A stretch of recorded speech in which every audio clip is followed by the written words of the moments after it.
ពាក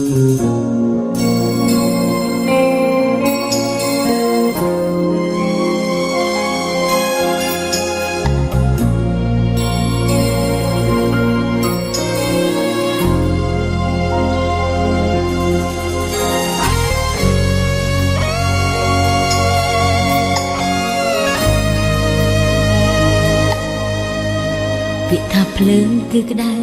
ពីពិតទៅធម្មតាព្រោះធម្មជាតិតតែបានចាភ្លើងចាប់ឆេះរលត់ដែលត្រូវទាំងពេលណាភ្លើងតណ្ហាឆេះមិនរលត់ភ្លើងចាប់ឆេះក្នុងចិត្តរឿងអាណិតផ្លាស់ថ្មី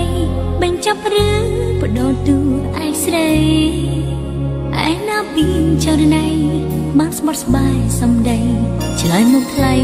អូនទួអ្វីទៅបងចិត្តស្រីណាដែលថាអន្តរមិនក្តៅភ្លើងឆេះនៅររៀលក្នុងបេះដូងបងឆ្លើយប្រាប់យកទាំងពីរតែម្ដងស្ដាំពីបងដូចជាស្លាប់ទាំងរួមរឿងវៃត្រូវបញ្ចាំកណ្ដាលផ្លូវ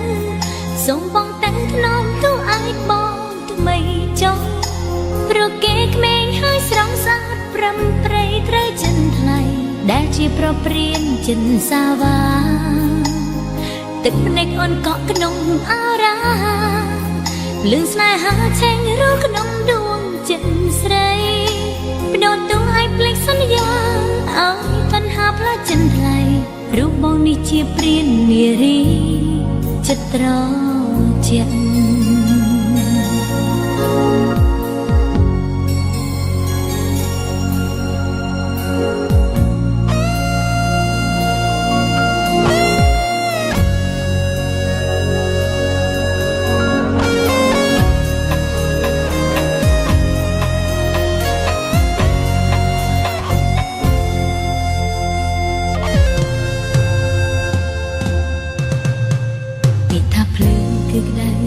ពីពិតទៅធម្មតាព្រោះធម្មជាតិតតែងបានចាភ្លើងឆាប់ឆេះរលត់ដែលត្រូវទាំងពេលណាភ្លើងតណ្ហាឆេះមិនរលត់ភ្លើងឆាប់ឆេះក្នុងចិត្ត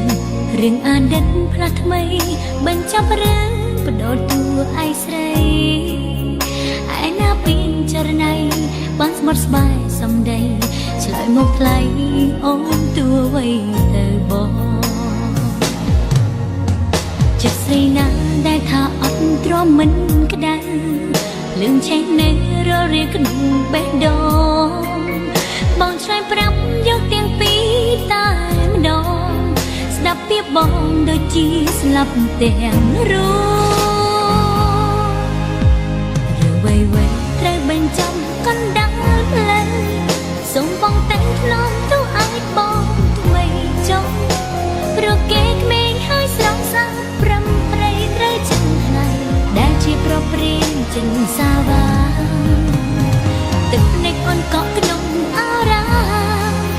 លឿនស្នេហាឆេងរស់ក្នុងដួងចិត្តស្រីបដូរទូឲ្យភ្លេចសន្យាឲ្យតណ្ហាផ្លាស់ចិនថ្លៃរូបបងនេះជាព្រាននារី